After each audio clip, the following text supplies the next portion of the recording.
Algunas escenas de este programa han sido representadas, incluyendo la descripción de investigaciones realizadas en la escena del crimen.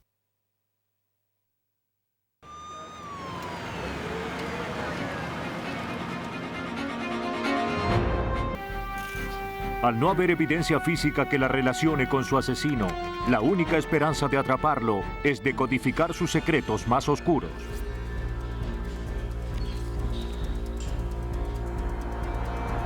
Para resolver un homicidio, los investigadores deben descifrar un mensaje escrito con sangre.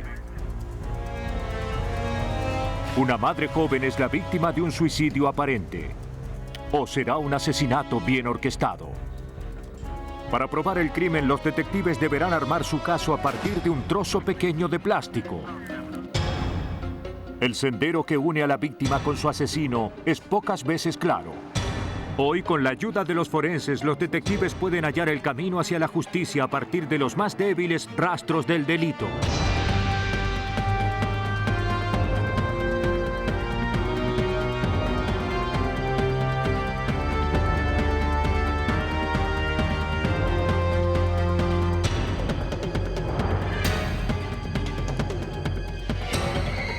Los nuevos detectives. Casos estudiados por la ciencia forense. Hoy presentamos Rastros del delito.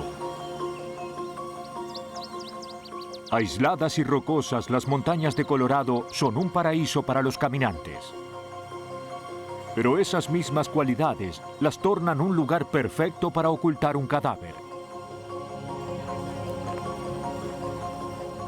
El 29 de junio de 1997, el departamento del alguacil de El Paso fue convocado hacia una tumba al ras de la tierra. Recuperaron el cuerpo de una joven mujer, pero no pudieron obtener ninguna pista que los condujera hacia su asesino. Los detectives solo podían especular acerca de la fecha en que esta desconocida fue abandonada y por quién. La detective Michelle Hodges sabía que tenía poca evidencia en qué basarse. La evidencia que poseíamos era muy limitada. No sabíamos dónde la habían matado.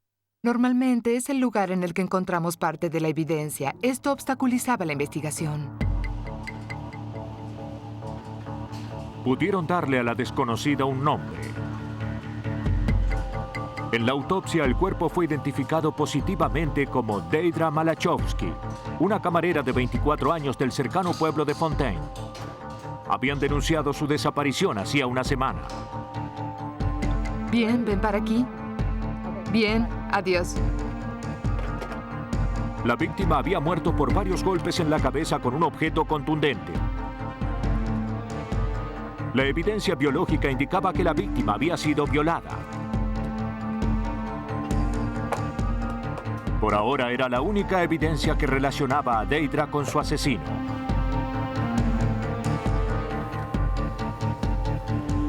El cuerpo estuvo expuesto a los elementos y contenía larvas de mosca. Los investigadores esperaban que estos insectos ayudaran a determinar la fecha de la muerte. En el laboratorio criminal del condado de Arapahoe, los detectives contactaron a Thomas Eider, un entomólogo forense experto. La entomología forense se basa en el uso de insectos para responder preguntas médicas criminales. Muchas veces tratamos de determinar cuánto tiempo ha estado un cuerpo a la intemperie, cuánto hace que las hembras han depositado larvas o huevos en el cadáver. En un caso de homicidio donde el cuerpo fue arrojado a la intemperie, las moscas hembras suelen hallarlo en minutos y comienzan a depositar sus huevos. Estos huevos ayudan a los expertos a calcular el tiempo transcurrido.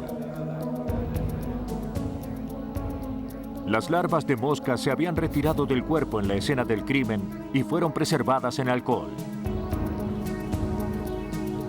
En la autopsia hallaron un segundo tipo de insecto que se removió para mantenerlo con vida.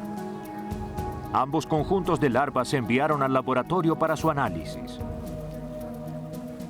Unas serían utilizadas para determinar la especie que había poblado el cuerpo. Las otras le dirían a los expertos el tiempo que la víctima llevaba muerta. El primer paso consiste en criar las moscas hasta que maduren.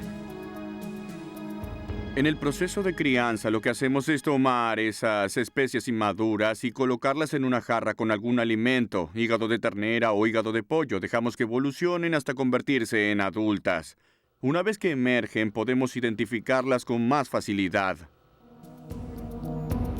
Tras identificar la especie, Eider pudo determinar la edad exacta de las larvas halladas en el cadáver.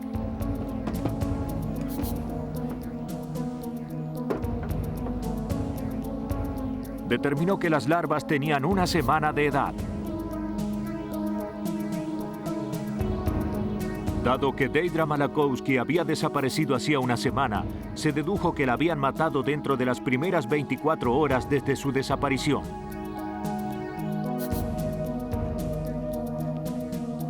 Ahora la detective Hodges tenía una secuencia de tiempo para trabajar. Comenzó a interrogar primero a los más allegados a la víctima. Esas personas van a darnos toda la información. De ese modo, la incluimos o eliminamos de nuestra investigación. En este caso, la persona más cercana a la víctima, el prometido de Deidra Malachowski, no quería hablar. Contrató un abogado y rehusó cooperar con la investigación. Sector 5. Los detectives visitaron a los vecinos de Deidra y hablaron con Donna Jerky, una de las amigas más antiguas de la víctima. Cuando salíamos... Tanto Jerky como su esposo Alan dijeron que temían que el prometido de Deidra la hubiese matado. Bien. Deidra les había contado a los Jerky acerca de una violenta pelea que había mantenido con su prometido el día anterior a su desaparición. Dada la violenta naturaleza de la relación, los investigadores consideraron al prometido como el principal sospechoso. Sin evidencia física sería imposible armar un caso en su contra. Así que aquí tenemos todo el equipo. Hodges sabía que debía ser paciente hasta que aflorara nueva información. A medida que pasaban los meses, los investigadores temían que la espera fuese eterna. A casi 9 meses del asesinato de Deidra Malachowski, otro cadáver fue hallado. Estaba vestida, pero descalza. Los zapatos se hallaron a pocos metros. Aquí. Tomen unas fotografías. No había heridas obvias en el cuerpo ni rastros del asesino. La víctima fue identificada como Danielle Bonfield, de 12 años, denunciada como desaparecida esa mañana. Su cuerpo estaba a más de 32 kilómetros de su casa. Considerando el terreno agreste, los investigadores sabían que la niña no podía haber recorrido esa distancia a pie. Quien sea que la condujo hasta allí no había dejado huellas. Tampoco recuperaron evidencia en la casa de la víctima. La madre, Leslie Bonfield, no había hallado nada fuera de lo común. ¿Quiénes eran esas personas? ¿Puedes recordarlo? No había rastros de pelea. Bonfield le dijo a los investigadores que durante la noche de la desaparición, Danielle debía permanecer en la casa mientras ella tomaba unos tragos con amigos. Para cuando regresó esa noche, Danielle ya no estaba.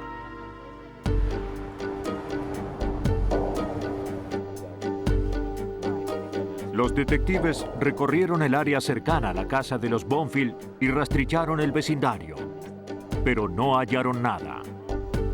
El departamento del alguacil rastreó las llamadas efectuadas desde la casa de los Bonfield la noche en que desapareció Danielle.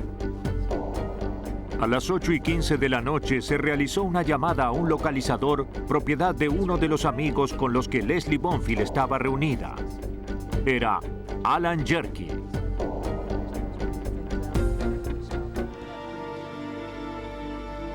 Alan Jerky, un testigo del caso Malachowski, ahora comenzaba a estar relacionado con el asesinato de Bonfield. Lo trajeron para interrogarlo. Jerky le dijo a la policía que estaba con Leslie Bonfield y otros amigos la noche en que la hija de Bonfield desapareció.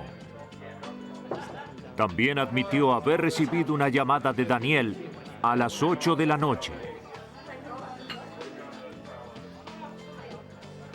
Sabes, debo hacer una llamada. Muy bien. En lugar de informar a Leslie Bonfield acerca de la llamada, decidió dejar el bar y responderla personalmente. Cuéntenos. Jerky le dijo a la policía que Daniel se encontraba bien cuando se retiró de la casa. Había motivos para dudar de su historia. La historia criminal de Jerky, un trabajador y técnico de computadoras de tiempo parcial, mostraba que había sido acusado por agredir sexualmente a su compañera de apartamento. Es una caja. Los detectives obtuvieron una orden para registrar el automóvil de Jerky. Fue secuestrado y analizado por el Departamento de Policía de Colorado Springs. El vehículo estaba repleto de desperdicios, ropa y papeles. El criminalista Charles Green debía procesar el desorden con la precisión de un arqueólogo. Mike, retiremos esto de aquí. Examínalo en busca de sangre. Debajo de los residuos del auto se hallaron dos evidencias cruciales. El reloj y el cinturón de Daniel. Los investigadores creían que pudo ser estrangulada con el cinturón. A medida que avanzaban, Green halló más evidencia. ¿Qué hay en esa caja cerrada? Hallamos huellas de sangre en el parabrisas delantero. Los patrones eran muy particulares. Hay otro grupo aquí. El patrón de las manchas parecía ser el resultado de un golpe violento. Mira. Haremos una prueba de sangre. Se tomaron muestras para enviar al laboratorio. Estas muestras coincidían con el tipo de sangre de la víctima. Alan Jerky fue arrestado por el homicidio de Daniel Bonfield. Habiendo probado la participación de Jerky en el asesinato de la niña, ahora los investigadores esperaban poder relacionarlo con Deidre Malachowski, la camarera asesinada 9 meses atrás. Tomaron muestras de sangre y ADN del sospechoso. Coincidían con los fluidos hallados en el cuerpo de Malachowski. Aunque los investigadores enfrentaron a Jerky con la evidencia, él negó saber algo acerca del asesinato de Deidre. Dijo haber dormido con la víctima varios días antes de su desaparición y que había sido consentido. Jerky tenía una explicación que anulaba la evidencia biológica.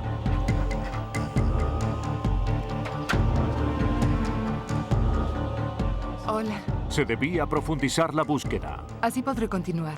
Bien, Quiero ver eso. trae más sacos. El auto desordenado de Jerky proveyó las pistas para resolver el asesinato de Bonfield. Esperaban que también contuviera alguna referencia al caso Malachowski.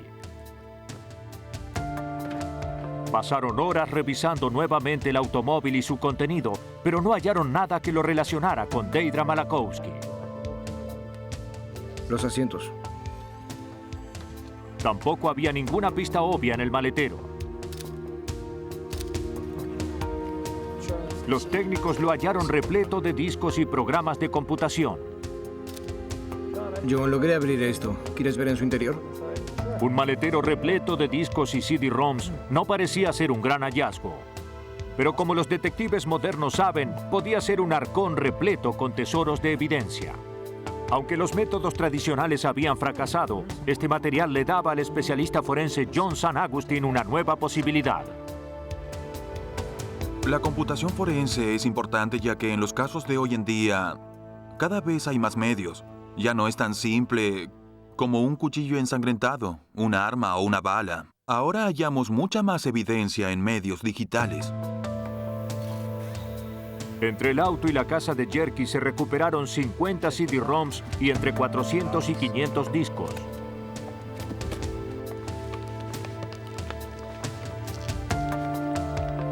La esposa del sospechoso mencionó que él llevaba un diario. Aunque era una posibilidad remota, los investigadores necesitaban saber si había confesado sus crímenes en forma electrónica. San Agustin enfrentaba un camino arduo.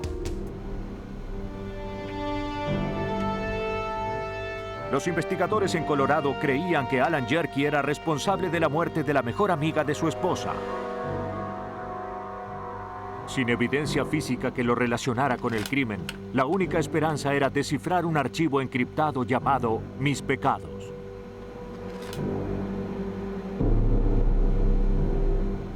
Con la ayuda de programas poderosos, John San Agustín logró obtener la contraseña de Jerky. Ayuda de Dios. Al ingresar la contraseña Ayuda de Dios, en el documento Mis Pecados, la primera pantalla indicó que el propietario de ese documento era Alan R. Jerky.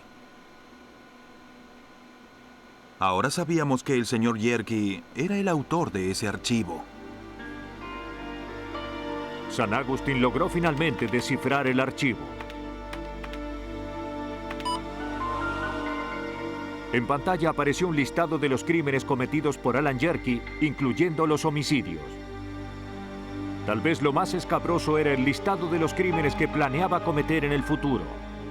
Incluida en el listado estaba la violación y asesinato de Deidre Malachowski. Las confesiones en pantalla alejaron toda duda de los investigadores. El hombre bajo su custodia era un depredador salvaje cuyo apetito se incrementaba. La policía dedujo que Jerky recogió a Deidre mientras aguardaba un autobús hacia la ciudad. Logró reducirla y la asesinó. Luego condujo hacia las montañas donde ocultó el cuerpo de la joven camarera.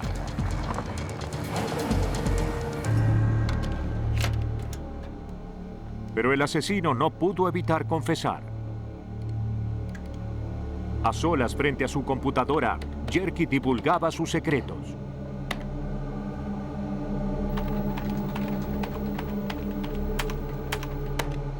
De no haberlo atrapado cuando lo hicieron, el listado de pecados podría haber aumentado.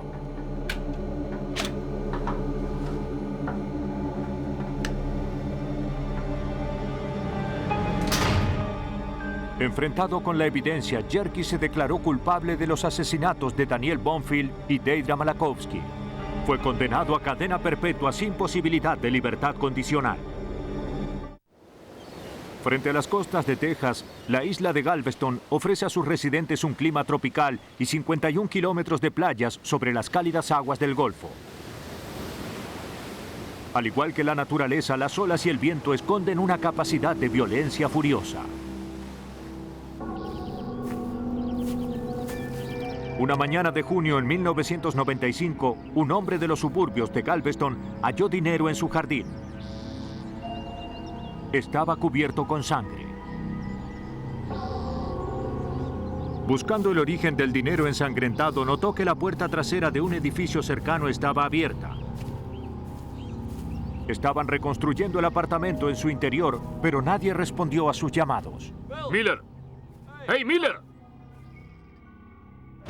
¡Hey, vamos, Miller! ¡Oh, cielos! ¡Miller! En su interior halló a su vecino muerto. John Miller, de 32 años, había sido apuñalado.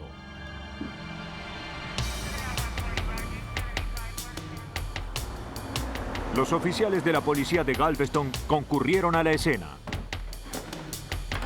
Manchas y salpicaduras de sangre recubrían las paredes, cielo raso y pisos de las 5 habitaciones del apartamento. El detective Norman Giles sabía que esos patrones podían ser cruciales en la resolución del crimen.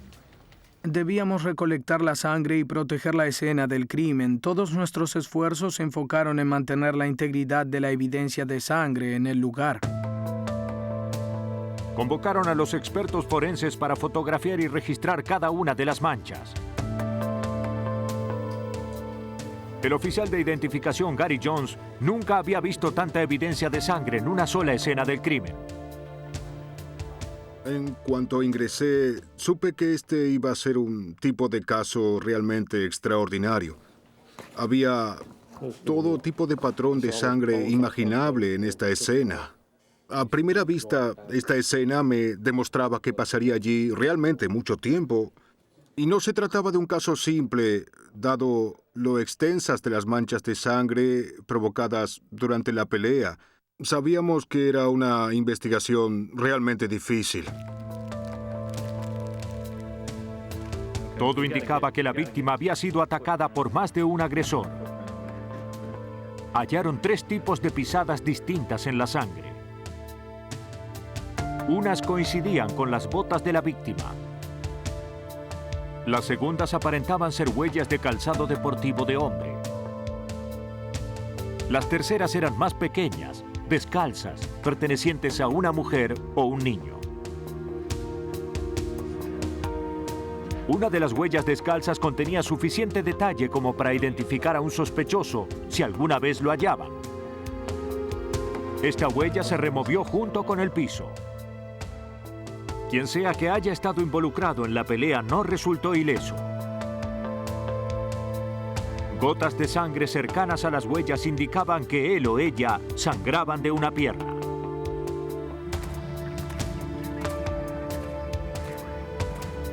Siguiendo los rastros de sangre, los investigadores hallaron lo que parecía ser el arma asesina: un cuchillo. El cuchillo se recolectó como evidencia, pero todas las huellas habían sido borradas de su superficie.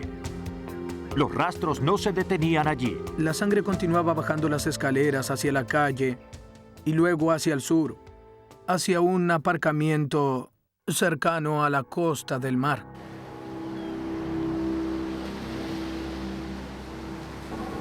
Luego el rastro de sangre se perdía en el agua.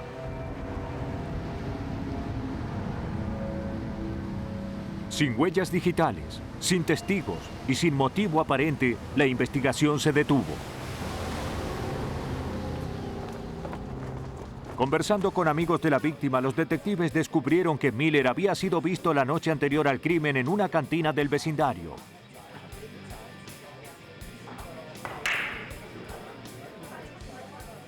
Una camarera le relató a la policía que Miller estaba con un par de personas.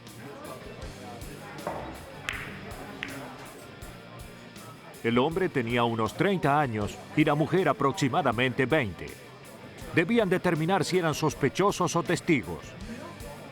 Pero para entonces, estas personas podían estar en cualquier parte. Sin conocer sus nombres, las posibilidades de dar con ellos eran remotas. Los investigadores también descubrieron que faltaba la camioneta de Miller. Hablamos con los familiares que pudimos ubicar cerca de la escena y nadie sabía sobre el paradero de la camioneta. Pensamos que la camioneta había sido robada en ocasión del asesinato. A pesar del pedido de captura que se ordenó sobre la camioneta, no pudieron hallarla en la zona de Galveston.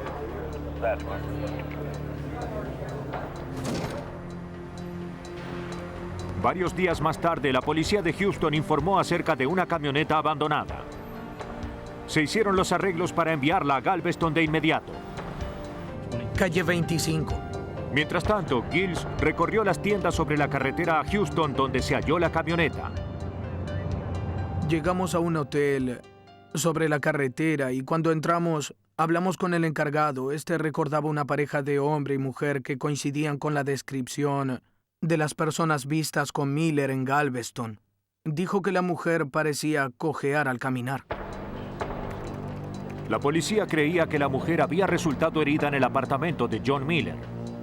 A pesar de tener una pierna herida, la pareja lograba mantenerse un paso por delante de los oficiales.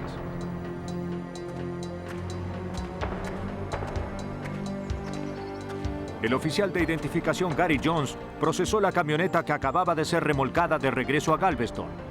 No era muy optimista acerca de sus posibilidades. Esta área por aquí.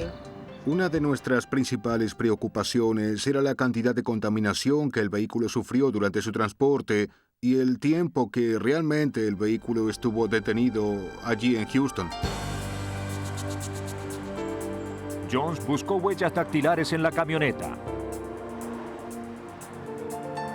En la manija de una puerta encontró una huella de pulgar completa.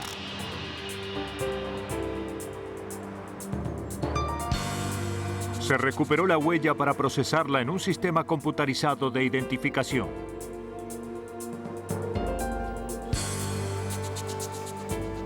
Una semana más tarde, el sistema encontró una coincidencia. La huella pertenecía a un hombre que había sido arrestado unos meses antes en Lubbock. Su nombre era Charles Wayne Keyes. Tenía un historial de arrestos por crímenes violentos. Relacionar a Keyes con el vehículo de la víctima era un avance positivo, pero solo probaba una relación con la víctima. No probaba que Keyes hubiese hecho nada violento. Siguiendo los registros de bonos de comida, la policía finalmente ubicó a Keyes y a su compañera en Lubbock, a unos 800 kilómetros de distancia. Mediante una orden, la policía los regresó a Galveston para interrogarlos. Culpables o no, Keyes y su compañera habían sido los últimos en ver a John Miller con vida. Los investigadores estaban ansiosos por hablar con ellos. Mientras se tomaban las huellas de los pies de la mujer, los investigadores centraron su atención en Keyes. Keyes y su compañera admitieron haber estado con Miller en la cantina la noche en cuestión. Dijeron que Miller los condujo hasta un salón de billar y que allí fue donde su camioneta se averió. A partir de allí, según Keyes, siguieron caminos separados. ¿Usted se retiró? La huella del pie de su compañera se comparó con los rastros ensangrentados de la escena del crimen.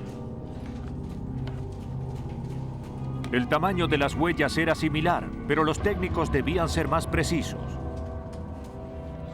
Al igual que las huellas dactilares, las huellas de los pies tienen un tramado único que puede utilizarse para identificación. Los técnicos compararon los detalles de las huellas obtenidas en la escena del crimen con los obtenidos del pie de la compañera de Keyes. Coincidían perfectamente. La policía confrontó a Keyes con la evidencia de la huella y le dijeron que podían probar que tanto él como su compañera estaban con Miller cuando murió. Sí, aquí está. Keyes admitió haber apuñalado a Miller, pero dijo haberlo hecho en defensa propia. Acusó a Miller de ser el agresor. La policía no creyó que fuese necesario utilizar ese tipo de fuerza bruta para defenderse de un hombre desarmado. Sin embargo, ante la falta de pruebas, un jurado podría creer la versión de Keyes. La policía de Galveston enfrentaba un nuevo reto. A menos que la evidencia pudiese diferenciar un homicidio de una defensa propia, la palabra del sospechoso tendría valor. La única esperanza era desacreditar su historia mediante los rastros dejados con sangre.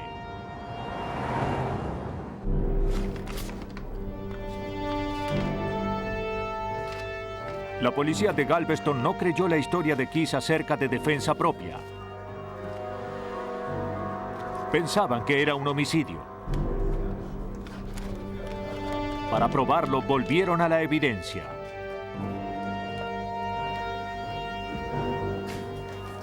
El secreto del éxito cuando se trabaja en una escena del crimen es saber escuchar y comprender lo que la escena nos está diciendo. En este caso, consistió en escuchar lo que la víctima nos decía a través de su propia sangre. Para demostrar la brutalidad del homicidio y refutar la historia del sospechoso, Jones necesitaba reconstruir la historia a partir de los patrones de sangre. Los investigadores hallaron dos tipos de huellas de calzado y unas de pies descalzos. Utilizando las fotografías como referencia, Jones siguió las huellas de cada individuo sobre un trazado de la casa. La teoría de Jones demostró que Keyes atacó a Miller sobre una esquina de la habitación. Las huellas de las botas de la víctima eran seguidas de cerca por las huellas del calzado deportivo de Keyes. La compañera de Keyes quedó atrapada en la lucha. Sus huellas muestran que huyó por la puerta trasera. Las huellas de Miller se dirigen hacia la puerta delantera. Las huellas del asesino lo siguen. Las manchas de sangre sobre la puerta llevaron a la policía a concluir que el golpe fatal lo sufrió mientras intentaba escapar. Se deslizó sobre la pared y cayó al suelo. La reconstrucción de Jones impugnó la historia de Keyes, que alegaba defensa propia, y probó que Miller fue la víctima de un ataque feroz y salvaje.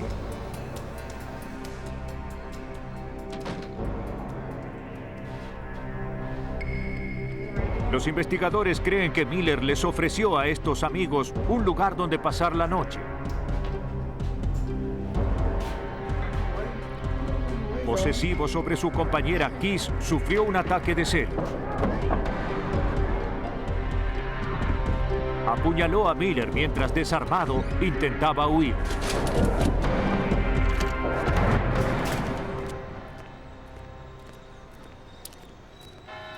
Gracias a la reconstrucción detallada del crimen, Charles Wayne Keys fue encontrado culpable de homicidio en primer grado y condenado a cadena perpetua. Los cargos contra su compañera fueron descartados. Un sábado por la tarde en noviembre de 1987, los paramédicos responden a una llamada de emergencia proveniente de un hogar rural en Wisconsin. Walter Reeder le dijo a los paramédicos que su esposa se había suicidado en la habitación. Paula Reeder, de 21 años, yacía en el suelo boca arriba. Tenía una herida de bala en la cabeza.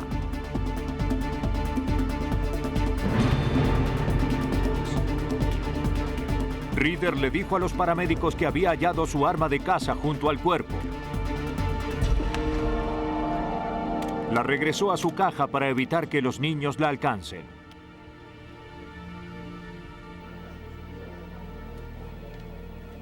Kim Peters, detective de la oficina del alguacil del condado Dodge, fue asignado al caso. Aunque aparentaba ser un suicidio, Peters trata todas las muertes violentas como homicidio y trabaja a partir de esa conclusión. Una vez que decides que es un suicidio, lo inscribes y retiras los cuerpos o la evidencia. No hay modo de volver a colocar el cuerpo y la evidencia en el lugar. Debemos efectuar una investigación exhaustiva sin importar las horas que requiera. Si una segunda opinión de los profesionales o incluso también una tercera confirman que se trata de un suicidio, recién entonces quedo conforme con el resultado. Al analizar la escena del crimen surgieron más interrogantes. Parece que todo... La posición del cuerpo de la víctima llamó la atención.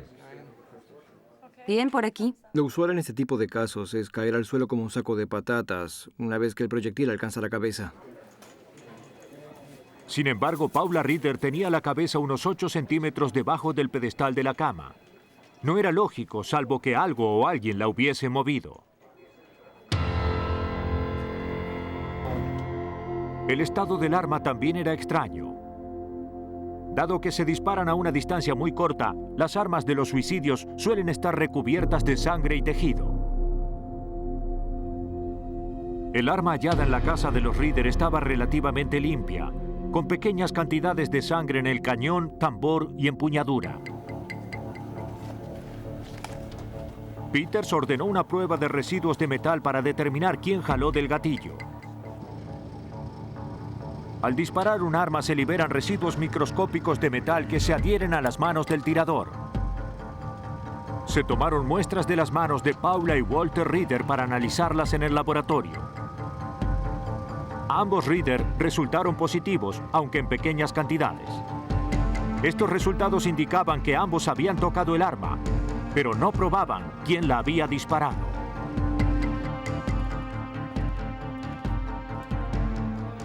El detective Peters citó a Reeder para interrogarlo.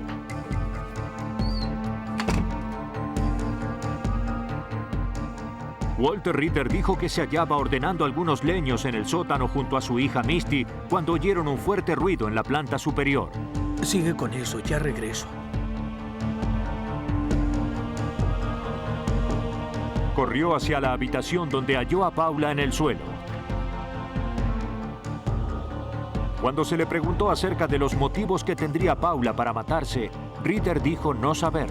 Peters esperaba poder hallar las respuestas que Walter Reeder no le proporcionaba. Como evidencia circunstancial. Entonces, habló con la madre de Paula. La madre de Paula le dijo a los investigadores que estaba muy preocupada por su hija. A pedido de Paula Reeder, su madre había volado hasta Wisconsin el día anterior para encontrarse con ella. Pero mi hija nunca podría haberse suicidado. Dijo que Paula y los niños dejarían a Walter para vivir con ella en Florida. La relación de la pareja fue conflictiva desde el comienzo. Todos los días, todos los días. Contrariando a su madre Paula, a los 16 años se casó con Walter, de 40. No quiero estar aquí todo el tiempo. A lo largo de los años, la relación fue de mal en peor. ¿A dónde vas ahora? Esta mañana examino... Los informes preliminares de la autopsia indicaban que la salud de Paula se había deteriorado. La mujer, que solía pesar 50 kilogramos, solo pesaba 36 al momento de su muerte. Sin embargo, un mal matrimonio no determina un homicidio. Sin evidencia para demostrar un crimen, la muerte de Paula Reeder sería un misterio.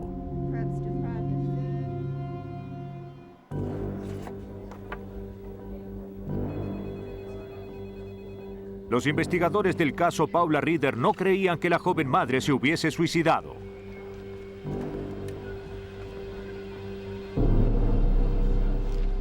Un gran orificio de salida. La patóloga confirmó que una sola bala había matado a la víctima, pero no pudo determinar si se trataba de suicidio u homicidio. De ser un suicidio, el punto de ingreso de la bala era uno de los más extraños que los investigadores jamás vieron. La mayoría de las heridas por mano propia se ubican en la boca o el frente de la cabeza.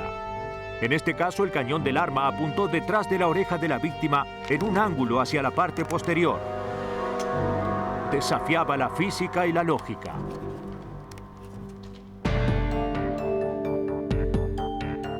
Antes del funeral, los investigadores midieron las extremidades de la víctima y efectuaron algunos cálculos. Paula Reeder medía 1,50 metros. Sus brazos solo tenían 61 centímetros de longitud. Incluyendo el largo del arma, los investigadores determinaron que su brazo era apenas del largo necesario para llevar el arma hacia su propia cabeza. El único modo en que la hubiese podido disparar era jalando el gatillo con su pulgar. Las sospechas aumentaban, pero los investigadores no tenían evidencia. La evidencia que obtenían solo generaba más interrogantes. Extrajeron una bala de punta hueca del cráneo de la víctima y la enviaron al laboratorio. El análisis reveló algo extraño. Un trozo de plástico del tamaño del envoltorio de un dulce estaba adherido al proyectil. Bajo el microscopio, los investigadores notaron que estaba estirado y desgarrado. Nunca habían visto algo así.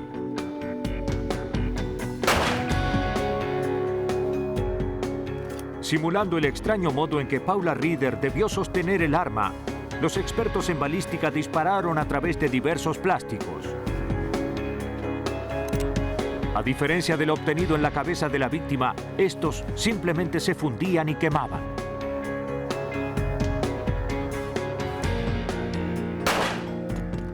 Los expertos no hallaban una explicación para este fenómeno.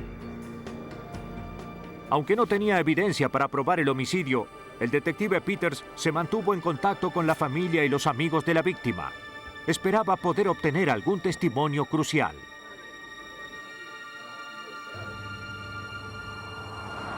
A medida que estudiaba la relación de Paula con Walter, más se convencía de que su esposo la había matado. Paula relataba los abusos de Walter en algunas cartas que escribió a sus amigos y familia. Le relató a sus amigos cómo Walter le mostró las balas que acabarían con su vida.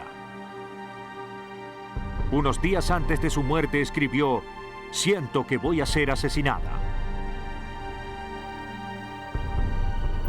A pesar de la evidencia circunstancial que incriminaba a Walter Reeder, el detective Peters no tenía suficiente como para probar su caso. Sus superiores decidieron cancelar la investigación. Walter Reeder es una persona muy convincente.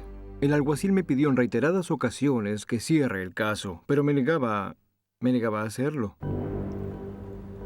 Pero Peters no tenía la última palabra. Sin una prueba determinante de homicidio del patólogo, ni evidencia que pruebe que Walter jaló del gatillo, el fiscal del distrito no podría lograr una condena. El caso se cerró.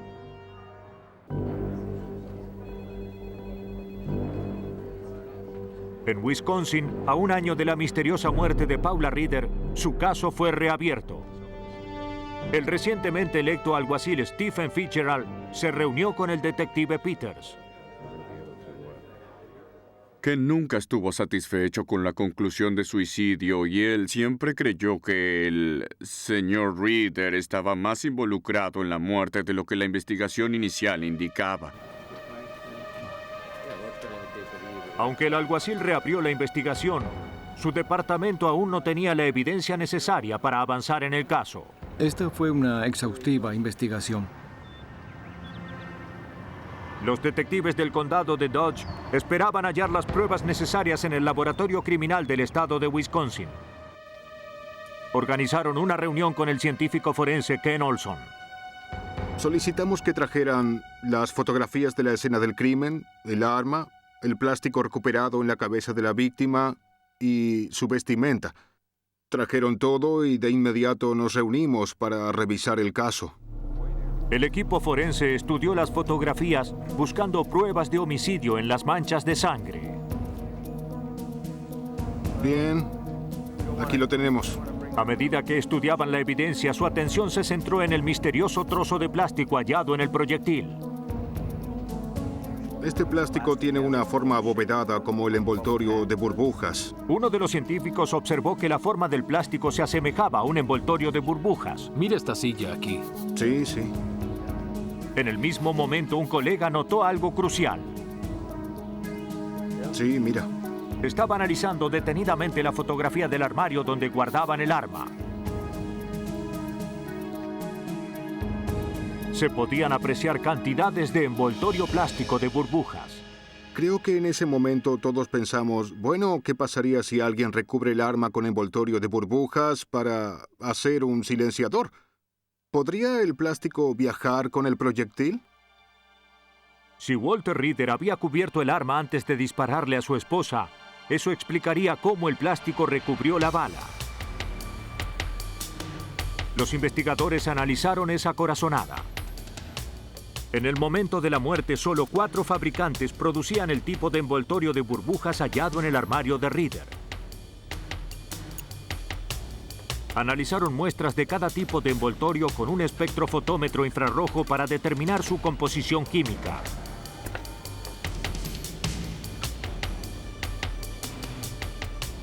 Compararon los resultados con el plástico hallado en la víctima.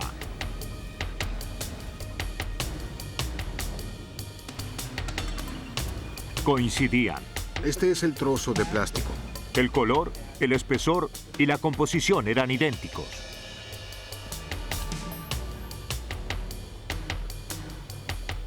Esperando poder probar que el plástico podía viajar con el proyectil, los técnicos fabricaron un silenciador con ese envoltorio de burbujas.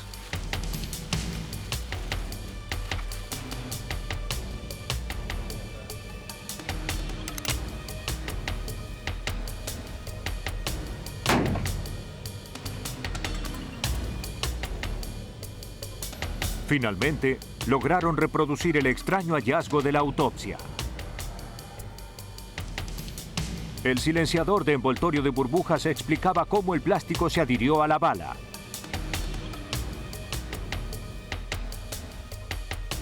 Para explicar la falta de sangre en el arma, los investigadores la dispararon con el silenciador hacia una fuente de sangre. Logramos el mismo tipo de patrón o la falta de ellos que se supone tendríamos en un caso así. El arma estaba limpia, el cañón estaba limpio, no había sangre sobre el arma, había áreas limpias creadas con eso, y eran consistentes con lo que hallamos en la escena del crimen. ¿Quién es? ¡Policía, abra! ¿Walter Reeder? Está bajo arresto.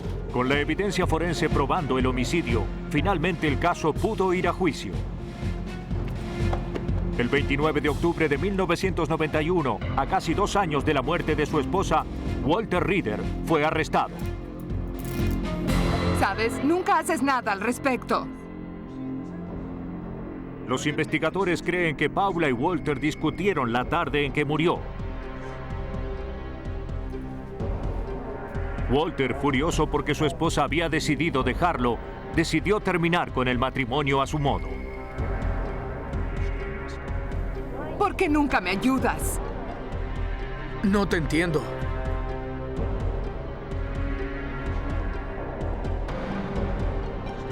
Walter Reeder golpeó a su esposa hasta desmayarla.